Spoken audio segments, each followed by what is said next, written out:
আমি ক্লাস 9-এ পড়ি এবং স্কুলে পর্দা করে যাই, কিন্তু ক্লাসে ঢুকে পর্দা করতে পারি না, প্রধান শিক্ষক নিষেধ করে এবং বলে যে শিক্ষক পিতার সমতুল্য, এবং বলে যে মুখ থেকে পর্দা সরিয়ে ফেলো। এ ব্যাপারে সঠিক সমাধান জানালে উপকৃত হব। ছাত্রী নামও লিখছে, আমি আর না বললাম নাম। কোন বোন বোধহয় প্রশ্নটা পাঠিয়েছেন। যাই হোক, আমাদের দেশে কিছু এরকম মুখরোচক কথা আছে, যেমন ভাবি মায়ের মতন, শুনছেন নি? শিক্ষক বাবার মতন, এগুলো শুনতে খুব সুন্দর শোনা যায় কিন্তু, তাই না? শিক্ষক বাবার মতন, বাহ কি সুন্দর কথা। পত্রিকার পাতা খুললে আমরা দেখি কি দেখি না? পরিমল, অমুক তমুক শিক্ষক, কিন্তু এরা সব এই শিক্ষক নামের কলঙ্কদের নানান কুকীর্তি পত্রিকা খুললে দেখা যায় কি যায় না? অতি ভালো না ভাই। যে একজন নারীর গায়রে মাহরাম, সে যদি বাপের বয়সীও হয়, তারপরও তার সাথে পর্দা করতে হবে। কারণ এর সাথে এই মেয়ের বিয়ে বন্ধনে আবদ্ধ হওয়া কি আছে? জায়েজ।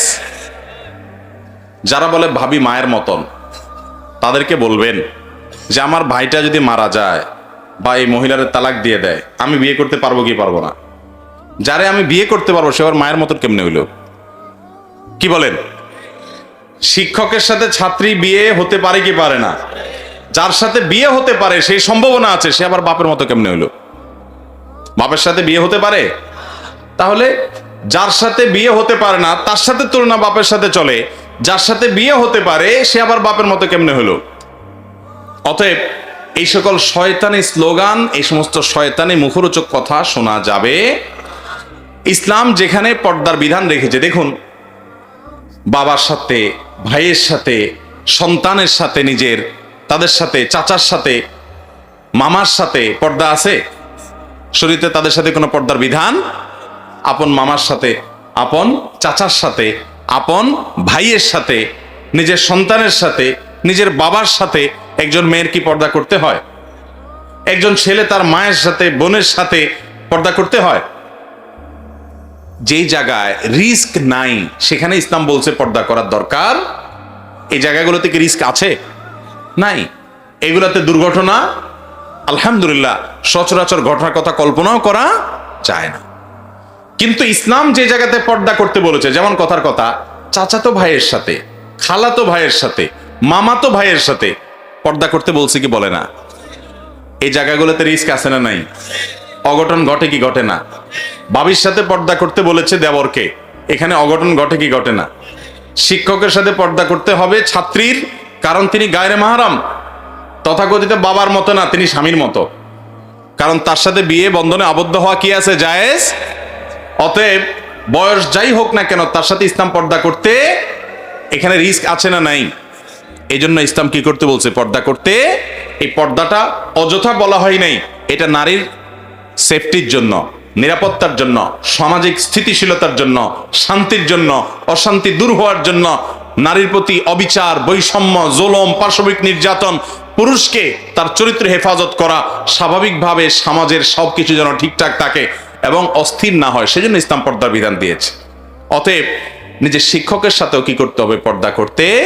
একজন মানুষ যদি বাবার বয়সী হয়, তো নবী সাল্লাল্লাহু আলাইহি ওয়াসাল্লামের হাদিস তো আছে যে বড়কে সম্মান করে না সে আমার উম্মত না। তাকে আপনি সম্মান করেন, কিন্তু তাই বলে পর্দা খুলে না। যে শিক্ষা প্রতিষ্ঠান পর্দা করতে বাধা সৃষ্টি করে সে শিক্ষা প্রতিষ্ঠানে পড়ারই দরকার না, জায়েজ নাই।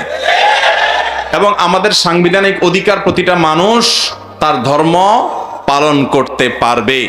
সেই অনুযায়ী কোনো মেয়ে, কোনো ছেলে যদি তার দিন পালনে অসুবিধা তৈরি করার কোনো শিক্ষা প্রতিষ্ঠান, তাহলে সেই শিক্ষা প্রতিষ্ঠান সংবিধান লঙ্ঘন করছে। বিধায় সেই অজুহাত দিয়ে একজন মানুষ, একজন মুসলমান ইসলামের বিধিবিধান, আল্লাহর আদেশ নিষেধ পরিহার করবে না। আল্লাহ আমাদেরকে বোঝার তৌফিক দান করুন। ভূমিকম্পে মৃত্যুবরণ করলে কি শাহাদাতের মৃত্যু হবে? জি হ্যাঁ। ভূমিকম্পের মৃত্যু ইমানি মানুষের, যদি ইমানদার মানুষের যদি ভূমিকম্পের মৃত্যু হয়, তাহলে সে শাহাদাতের মর্যাদা পাবে ইনশাআল্লাহ। নবী করিম সাল্লাল্লাহু আলাইহি ওয়াসাল্লাম বলেছেন, আল্লাহর রাস্তায় যারা জীবন দেয় তারা ছাড়া আরো কিছু মানুষ আছে যারা শাহাদাতের মর্যাদা পাবে।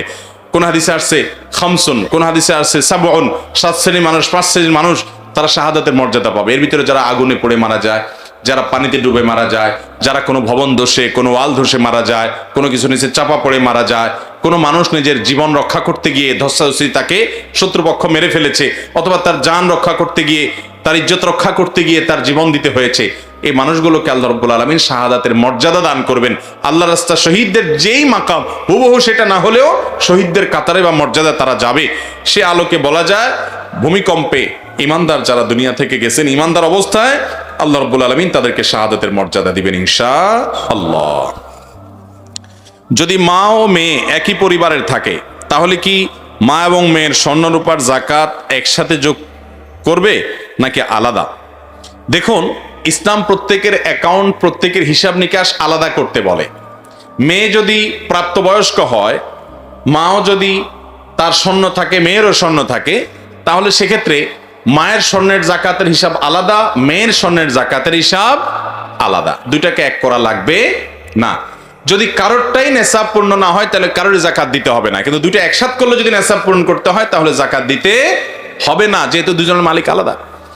আর যদি মালিক একজনই হয়, মা মেয়েকে পড়তে দিছে, তাহলে তো মালিক তো মা, তাহলে অবশ্যই সেটা মা ইনক্লুড করে জাকাত দিতে হবে। আর যদি মেয়েকে দিয়ে দেয় এবং মেয়ে নিজের, হয়তো অনেক মেয়ে আছে তার ব্যবসা আছে বা চাকরি করেন বা উপার্জন আছে, সেখান থেকে তিনি কিনেছেন, তাহলে ওইটা তারটা তার, তিনি তার জাকাত দিবেন, দুইটা ইনক্লুড করবেন।